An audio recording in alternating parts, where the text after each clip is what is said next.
it's like to take drugs, and I know how drugs feel. But what I don't know is what's happening up here, and whether my brain, an addicted brain, is different from everyone else's. To answer those questions, I'm going back to school to meet Dr. Lucy Troop, a clinical neuroscientist specialising in addiction at the University of the West of Scotland. Lucy, what happens in my brain when I take drugs? It's a good question.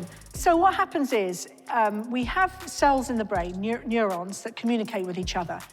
So inside every neuron, there are these chemicals called neurotransmitters, and they enable communication between neurons. And they do this by flowing from one neuron to another via receptors. So one of those key neurotransmitters is dopamine.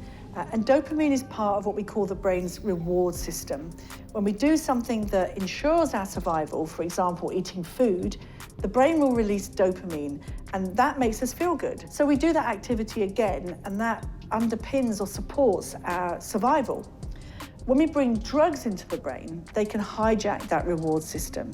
So opiates, for example, like heroin, they make that reward system go into overdrive. They release loads of dopamine, and more receptors pop up on neighbouring cells to receive it, so that whole system becomes much more active.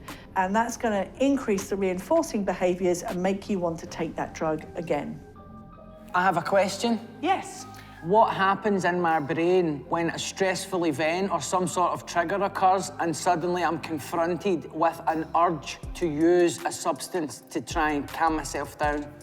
So there is a need to maintain homeostasis at all times in the brain. We want to keep it functioning at its optimal level. And when you get a disruption in that process, it causes this network to be activated. And so administering a drug, whether it be one prescribed by your doctor or one that you've bought off the street corner from some person, it will activate that network, and it will change the behavior in that network and satisfy that kind of imbalance, that break in the equilibrium in the brain.